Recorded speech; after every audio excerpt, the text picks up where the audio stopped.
versus UPS. And we'll hear first from Mr. Clary, but as I said in the other arguments, I'll give you 5 minutes uninterrupted to begin your remarks if you so choose, because of the difficulties of Zoom communication. Thank you, Your Honor. May it please the court. In this case, there are three issues really presented on appeal. First, the invasion of privacy issue. Did the district court correctly dismiss it under 12b-6? We have the same question with respect to the negligent supervision claim.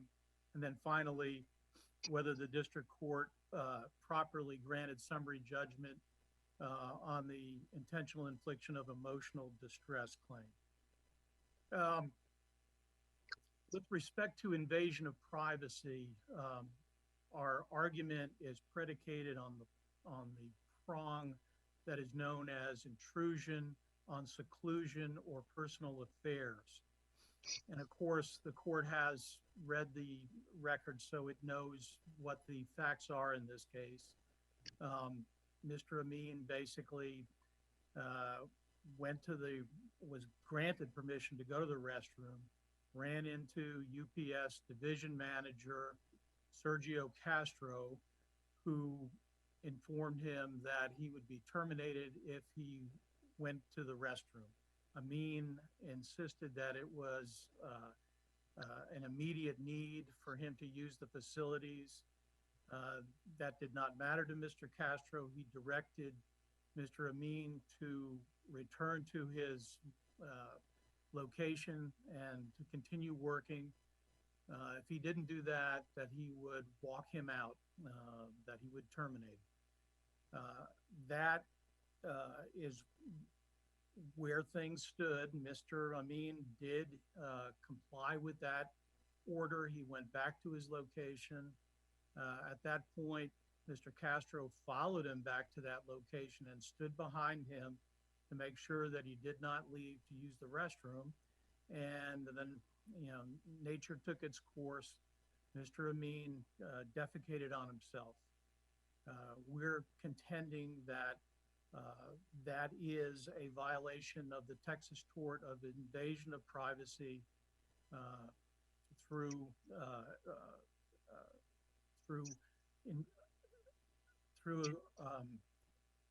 seclusion, intrusion on seclusion or his personal affairs. UPS has raised two issues in response to that. Number one, they say that because the act was performed in public, that there cannot be a tort of intrusion on seclusion or personal affairs in this context. My response to that is, when you have a scenario like this one, where the defendant is responsible for the fact that the act was completed in public, there is an intrusion on personal affairs. And I think a very violent intrusion on personal affairs in this particular case, certainly a dramatic one. Now we also have a second argument that UPS has made. And that argument is that there must be collection of information associated with the intrusion before there can be a tort under Texas law for violation of the invasion of privacy based upon intrusion of seclusion or personal affairs. I think that issue has been disposed of by the Texas courts. They have disagreed with that. In a case, Donnell versus Lara, which this court has cited with approval in St. Paul Fire and Marine versus Green Tree Financial. In those cases, the court upheld a tort claim predicated on invasion of privacy through intrusion of seclusion, where there were phone calls made, abusive phone calls in a series, but there was no information ever collected. And that's pretty much consistent with what other courts from other states have held with respect to this particular tort governed by the restatement. They've all pretty much lined up against the argument that you have to collect information. It's enough to intrude on the individual's sense of seclusion and intrude on the person's personal affairs, and certainly that happened here. The two cases that I think are very compelling in my judgment, I think the Iowa Supreme Court in the Coppell case went through a very exhaustive discussion of the tort, and then I think also the Alabama Supreme Court, in response to a series of questions certified by the 11th Circuit, also addressed that issue exhaustively in Phillips versus Smalley Maintenance Services at 711 F. 2nd 1524. The court's responses to those issues, the Alabama Supreme Court's responses are reported there. The second issue that we've taken up in this case is negligent supervision. The district court held that that this tort was preempted by the Labor Management Relations Act. I don't see how that was preempted at all. The district court acknowledged that there's nothing in the collective bargaining agreement that references employees' right to use the restroom, and Article 51, which is what the district court relied on, simply establishes a mechanism in order to resolve grievances that are filed by employees. The fact that there's a mechanism to file a grievance has nothing to do with preemption. The Supreme Court's been pretty clear. You can base a tort claim on the very same facts that you can base a contractual grievance on. So taking all those things into account, I don't think that this claim was, that there's a valid argument that the negligent supervision claim was preempted by the collective bargaining agreement. The collective bargaining agreement really doesn't say anything that would need to be reviewed or analyzed in order to determine whether there is a valid negligent supervision claim. In fact, the only thing that's there is a very broad statement that the employer will not do anything to basically abuse the integrity of the employee, and will also take into account the physical condition of the employee. It's just a general statement in Article 37 of the CBA. So taking all those factors into account and understanding what the Supreme Court said in the Lingle case and other cases that it has decided under the Labor Management Relations Act, and also under related statutes, in particular the Hawaiian Airlines case, the idea that there was preemption here seems to me to be, I don't know, just not consistent with what the Supreme Court has said. I think the district court erred in concluding that there are disciplinary provisions in the CBA that somehow need to be construed in order to resolve this issue of negligent supervision. And finally, the intentional infliction of emotional distress issue. I mean, I acknowledge this is a difficult tort to recover on under Texas law. In fact, it's a gap filler tort. If you can recover on any other claim, then it doesn't. Then you don't have a viable intentional infliction of emotional distress claim. And it seems to me here, this is a pretty. The reason I pled it here was because I think it is a pretty significant, outrageous scenario that did result in severe emotional distress to my client. Now, the district court did not disagree that there was an outrageous element here. What the district court held was that there was not evidence of severe emotional distress, and for that reason granted summary judgment. My argument Mr. Clary, Mr. Yes, Clary,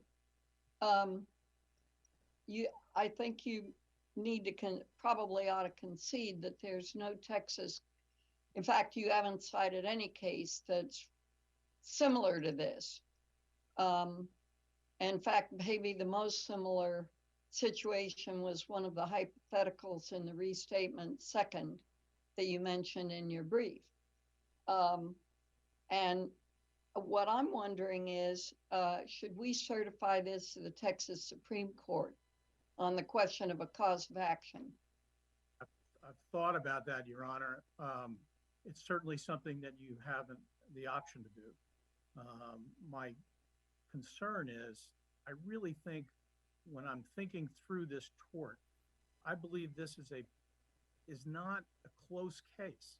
I think that his personal affairs and his right to seclusion were compromised as soon as he made it known that he had an emergency situation that needed to be dealt with, and the district manager, the division manager, Mr. Castro, said, "No, I'll fire you if you use the restroom." To me, that should be sufficient under any standard to qualify as an intrusion on your personal affairs. Physical or otherwise. Let me ask you one question.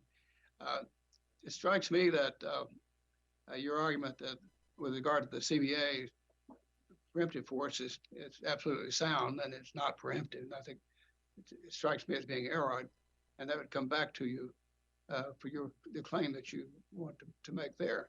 My question goes to the content of that claim.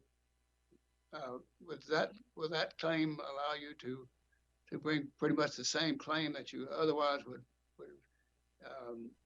and you without going back to the body of Texas tort law? Does that give your client relief? Potentially it could, I think, Your Honor. Certainly, I think the damages from that, if I can prove negligent supervision, would be similar, I would think. So that pathway would avoid, would get to where you want to go without waiting on a passage to the Texas Supreme Court. If we were uncertain about Texas law, we'd normally ask the Texas Supreme Court.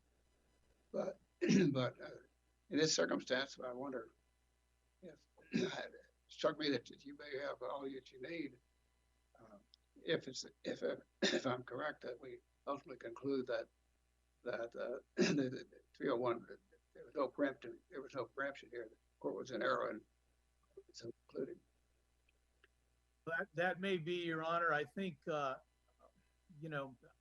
I haven't taken any discovery on the negligent supervision claim, so that's what causes me a little bit of pause here. I'm not familiar with it either. That's why I was asking. Yeah, I think without factual development, we haven't had much so far. I think without that, I'd be hesitant to just throw out my intent. I don't ask you to waive. I'm not asking you to waive anything. I'm just trying to get your probe thing. Yeah, I think if the court is concerned that it shouldn't be deciding the invasion of privacy claim here without input from the Texas Supreme Court, I'd rather that the court certify that issue to the Texas Supreme Court than just throw it out. I thought you alleged that Castro had a habit of not allowing bathroom breaks. Castro, there is evidence that we have, and we did allege in the complaint, that he had done this before. Counsel, on the preemption question, separate and apart from Judge Higginbotham's view about the LMRA, am I right that you still need an underlying tort against Castro, so that if your invasion of privacy claim fails and the IAD claim fails, then you don't even need to reach the preemption question because the negligent supervision claim fails as a matter of law without an underlying tort? Did I do that correctly? Yes, you did, Your Honor. That is exactly right. Under Texas law, if you don't have an independent tort to go with it, there is Yeah, no but negligent supervision is independent, is it not? Well, there's case law, Your Honor, and this is something that I discovered researching this, that if you have to prove negligent supervision, but you also have to prove that there's a separate tort associated with it. There's What case is that? I don't have that cite in front of me. I mean, again, if Texas creates an independent duty to supervise, and the CBA clearly doesn't encompass this as far as I'm concerned, then why isn't the duty to supervise the independent tort? Because you have to Some show case says. Your Honor, I can supplement with that case. I know that I've seen it, and Well, it's probably in the brief somewhere, but I'm not sure that it is in the briefs. It wasn't raised, but I do think that I've come across cases in researching this that indicate that in order to establish that you were damaged by the negligent supervision, you have to show that there was some tortious impact. There may be negligent supervision, but if you can't show that there's an independent tort, some of these Texas cases have said that that's throws you out. I see what you're saying. Counsel, I just wanted to say I appreciate the candor. I recognize that's not a convenient fact for your case, but that's my understanding of Texas law too, and the courts of appeals have been unanimous in as far as I can tell, and I appreciate your candor on it. Well, That's another reason that I would not like to throw out my Well, let me ask you, privacy. let me pursue that one step further. I guess I then don't understand how there is any claim for negligent supervision. Well, there's a claim for negligent supervision if there's an invasion of privacy or an intentional infliction of emotional distress. Why isn't there an invasion of privacy here? Because you say, I'm sorry, Your Honor. you, well, I won't pursue it with you, but it seems to me that the negligent supervision then is empty of content. Well, I think unfortunately that's where Texas law is at this point. If you don't have an independent tort, as I read these cases, you can't recover. You have an independent tort. Why do you need an independent? What role does independent negligent supervision play? Well, if you have an independent tort, you might have different level of damages for it. Different level of damages. That's a claim, but it affects the compensation. Yes. But doesn't it also go? I'm sorry, Judge Higginbotham, I didn't mean to interrupt. No, I think the question is whether there's any recovery under negligent supervision without some independent breach of duty. I think is the question, and what strikes me as being of emptying that negligent supervision of any content, because what you have is some other tort and you violate that tort, and you throw in that there was negligent supervision. I'm not sure what it is, and it just seemed anomalous to me. That's neither here nor there, I guess. Well, I think, Judge Higginbotham, you're right that there's, if there's negligent supervision, there's a breach of a duty, and most of the time, that's going to result in some kind of damage to the employee. But the Texas courts have framed this, as I read the cases, where you need to prove that there's an independent tort associated with the negligent supervision in order to recover. Well, anyway, you have a chance for rebuttal, and we'll turn this over to Ms. Paris. Thank you, Your Honor. Thank you, Your Honors. May it please the court. My name is Andrea Paris, and Kim Boyle and I represent UPS in this appeal. Your Honors, I will address the first and third issues, so the invasion of privacy and the IIUD claims, and Ms. Boyle will be handling the preemption argument negligent supervision claim. As you heard, the appellant only appealed one form of his invasion of privacy claim, whether he stated a claim for intentional intrusion upon his seclusion, solitude, or private affairs are concerned. The crux of his argument is essentially that UPS denied Mr. Amin access to a restroom, which caused Mr. Amin to defecate himself. In his briefing to this court, the appellant cites over 45 cases to support his argument that his intrusion claim should not have been dismissed. Notably, not a single one of those cases supports that an intrusion of Mr. Amin's solitude, seclusion, private affairs, or concerns actually occurred as defined by Texas law, much less the proposition that an invasion of privacy claim exists when one party interferes with another's efforts to seek seclusion. In fact, the majority of the 45 cases that he cited are not even civil actions involving invasion of privacy or even cases applying Texas law. To aid the court in determining whether the district court correctly dismissed this claim, I think an analysis of the parameters of the tort is instructive. So first of all, there are only 3 Texas Supreme Court cases that discuss this particular form of invasion of privacy. The first is Billings versus Atkins.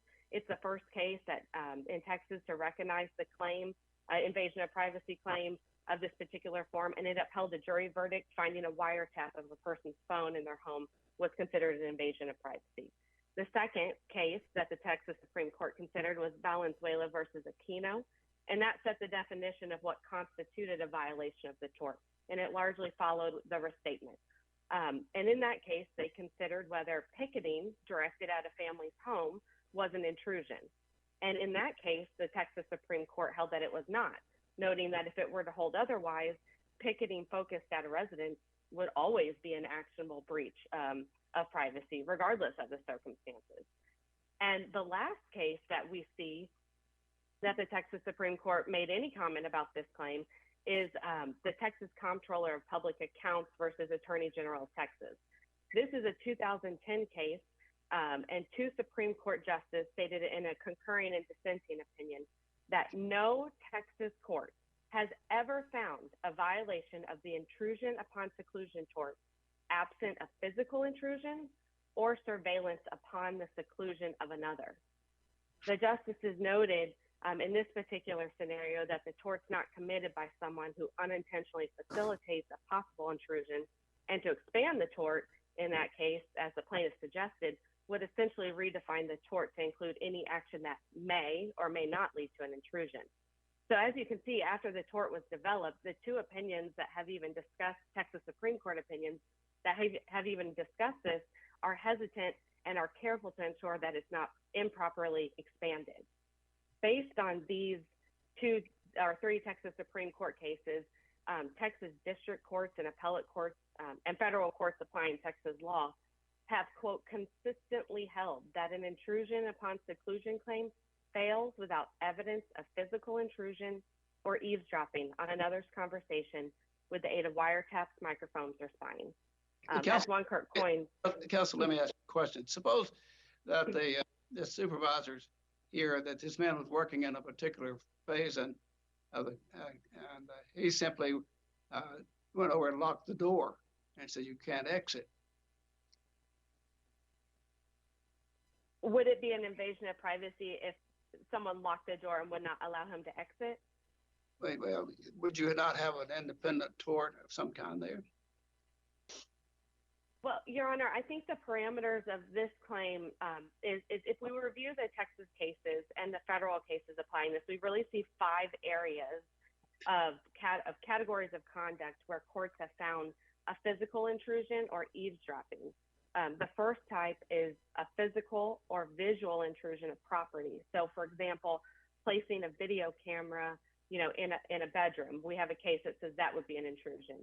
The second category would be physical and visual intrusions of a person's nude body. That's the case that Mr. Clary referenced at Aguinaga versus San Minas Corporation. The third category. I've read those cases, but my question is it seems quite odd that there is no actionable cause of action under state law of Texas for a supervisor simply to deny the person's exit, locks him up. Let's just take hypothetically that he's angry with him and he's working in this shop and he locks it up and keeps him there. Your Honor, I think that there is a tort in this case and in that scenario, and that would be the IIED claim under Texas law. As Mr. Amin pled and maintained an IIED claim, the only reason that claim failed is because he failed to present sufficient evidence of severe emotional distress as defined by Texas law. So he would have an. Was a threat? What's a threat of it? Was a threat of loss of employment? Simply, functionally the same as locking the door to a worker. And Your Honor, in the invasion of privacy context, I don't think that would be deemed an invasion of privacy. Well, as it relates. Ms. Paris, isn't there a case where a supervisor, maybe this is the Aganyaga case, was making repeated sexual advances and threats to an employee? Now, are you saying that that's not an invasion of privacy? Your Honor, repeated requests or inquiries into one's sexual activities under Texas law has held not to be an invasion of privacy. The case that Mr. Amin cites, the Aguanaga case, well, first of all, it's not a Texas case. It was decided by a federal court. But the facts in that case are very distinguishable. In that case, the female that was employee, the one where he was coerced, right? She was coerced. Okay. Even apart from yes.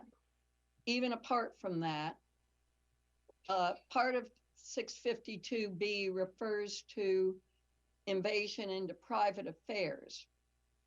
Now, don't you agree that one's excretory function are close to as private as you can get? In fact, or similar functions, I remember a presidential debate where people were totally appalled when one of the then contestants referenced the questioner's menstrual periods, right? Now, certainly some things are private affairs. I don't see how UPS can legitimately argue that excretory functions are not, according to all civilized standards except in San Francisco, private affairs. Yes, Your Honor, and I think now, if we have to certify that to the Supreme Court to see whether they so declare, so be it. But this is god-awful offensive to me. Yes, Your Honor, and I will say that even if there is if the court finds there is a private affair, there still must be an intrusion. It's two parts. And under Texas law, we have seen that there are really only 5 categories where the courts have found an intrusion. That does not mean we are prohibited from making a logical and reasonable eerie guess. Another point I would make is that suppose if part of what surrounds this sequence of events is that Mr. Castro not only allegedly stood behind this fellow, but he also immediately publicized what was going on in such a way that all the co-workers were exposed to the humiliation. Now, if that's not an invasion, again, is that what you would call picketing? Your Honor, my understanding is that publication portion of his invasion of privacy claim was not appealed and is not before the court. That's part of the facts. It's part of the surrounding facts, is it not? Or is that a separate, somehow a standalone? That was an allegation, Your Honor, but Mr. Amin did not appeal the dismissal of the publication form of the invasion of privacy, only whether an intrusion upon his seclusion, solitude, private affairs or concerns occurred. And Well, Your I'm Honor, not sure, I'm not sure that this is a divisible tort in that way. Let me ask you one other thing. On what basis does UPS have this little footnote that it takes issue with whether this event occurred? Yes, Your Honor, we would deny that the facts occurred as alleged, Your Honor, but UPS How would you accepts deny? appellant's In facts. what? Well, I thought that was a frankly sort of sleazy. And in what? How does UPS deny that the facts occurred in the way they are alleged? Your Honor, there were over 10 depositions taken in the case, months and months of discovery, and without going too far outside the record, there were individuals who deny that this happened the way that Mr. Amin explained. However, for purposes for the 12B6 and the motion for summary judgment, UPS accepts all of Mr. Amin's allegations as true. But even accepting that as true, Your Honor, we believe that he's failed to state a claim for invasion of privacy or set forth sufficient evidence of the severity of his emotional distress to maintain an IIED claim as defined under Texas law. Your Honors, I think it is helpful and then just briefly to go over these categories, and then I'll move on to the IIED claim. But in reviewing the Texas cases, there are really only 5 areas of conduct where we've seen the invasion of privacy tort apply. Like we were saying, it's physical or visual intrusions of property or a person's new body, abusive debt collection, stalking, and surveilling private information through spying, hacking, or eavesdropping. Your Honors, there's a clear spectrum of coverage for this claim, and Mr. Amin fails to cite any cases to support an expansion beyond these categories.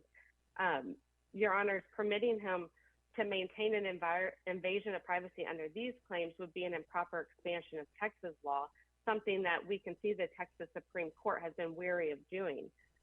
Although he may not have an invasion of privacy claim, he is not without recourse, as the IIED claim he brought was judicially created for this specific reason, to provide an avenue of recovery in those rare instances in which a plaintiff has no other recognized theory of redress. So briefly switching gears to the IIED claim, he primarily makes 2 arguments to support that he had severe emotional distress. And one is that the shocking nature of the incident itself suggests he suffered emotional distress. And 2, that the incident has caused a substantial disruption in his daily routine. With this first point, it's well established that these are 2 separate elements, the extreme and outrageous element and the severity of the emotional distress. So to equate the 2 would essentially render the 4th element meaningless. And so he has to prove severe emotional distress, even if the conduct is one that one would consider extreme and outrageous. In his second point, he claims that the incident caused a substantial disruption in his daily routine. As an initial matter, in briefing the issue before this court and the district court, Mr. Amin relies on the standard for mental anguish damages, not the severity element as required under Texas law. So to prove severe emotional distress, an element of the IIED claim, the correct standard is that the distress was so severe that no reasonable person could be expected to endure it. In analyzing the Texas cases, we see that courts have looked to intensity and duration, as well as whether the individual sought medical treatment. In this case, we can see that Mr. Amin does generally allege things like stress, worry, shame, resentment, embarrassment, that he was depressed and tired. However, under Texas law, there are many cases that have held that those general feelings of embarrassment, stress, nervousness, all of that is insufficient as a matter of law to prove the severity element. UPS has presented the court 11 cases, all of which held as a matter of law that the types of feelings described and exhibited by Mr. Amin were insufficient to withhold this claim.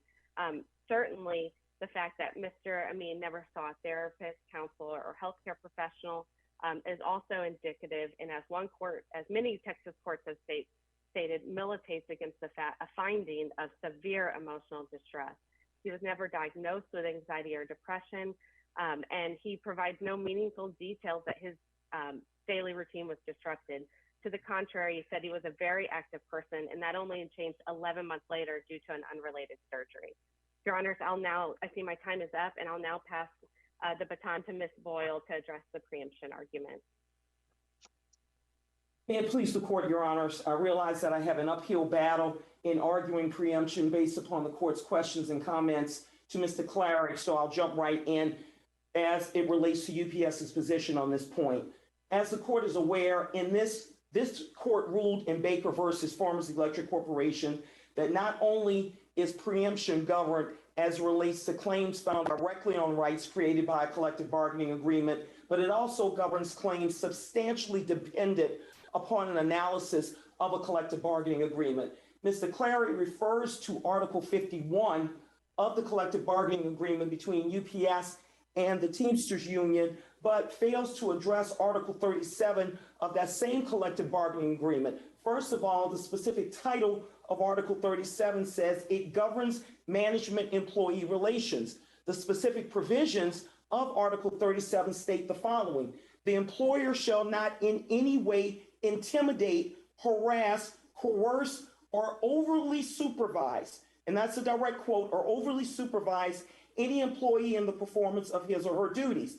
The employer shall not retaliate against employees for exercising rights under the agreement, and in considering any grievance alleging retaliation for exercising the rights, those actions that may modify an employee's work assignment or reprimand employees shall be relevant factors to a determination of motivation. And getting to the quote that Mr. Clary referred to, the employer will treat employees with dignity and respect at all times. So looking at the relevant provisions of Article 37 against the backdrop of the actual allegations in Mr. Amin's complaint, we do believe that there is a preemption here under Section 301 of the Labor Management Relations Act.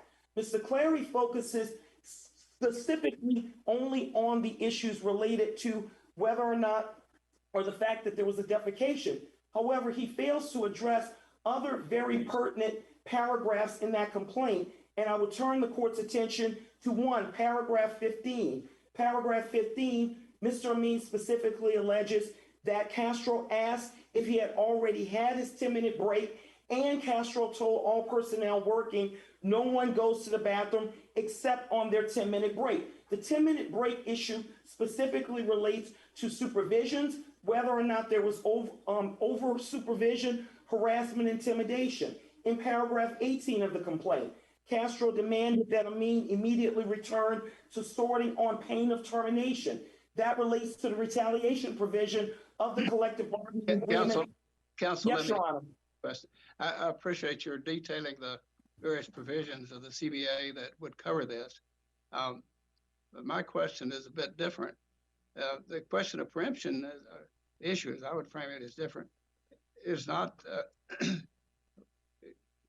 is the exclusivity of those provisions. It's not necessarily, as I understand it, to be preemptive, that they also can, the worker may very well have independent claims of the CBA here. The fact that he might have gotten them under the CBA is not controlling. Would you address that? Yes, Your Honor, I'd be happy to address that. I know Mr. Clary cited the case, and the case law does say that if it is an independent claim, it does not necessarily have to be governed by the CBA. But based upon the policy of the Labor Relations Management Act, and based upon Section 301, where the courts have specifically said that the purpose of 301 was to allow federal courts, quote, to fashion a body of federal law for the enforcement of CBAs, it seems clear to me, Your Honor, that these specific allegations, as outlined in the complaint, actually fall under provisions of the CBA, and such that Ms. it's Boyle, substantially ended. Yes, Your Honor. I mean, you know, I was disturbed by UPS little footnote claiming they disputed the allegations about the way in which this event occurred. I also found it very odd that the brief never cited the Lingle case. And Your Honor, which is apologize. controlling. And yeah, you know, if we didn't have lingo, I would be very sympathetic to your argument based on Section 301. But as you said, the reason you said it's an uphill battle is because lingo says if the state creates an independent duty, then the CBA, then they're two different claims, and the CBA is not cannot preempt. And Isn't Your that Honor, what may I, it's? Yeah. may I answer your question? Yes, ma'am. Your Honor, bottom line is we do believe that the state does have, I mean, and Mr. Clary cited it, the state does have a claim for negligent supervision that has nothing to do with the CBA.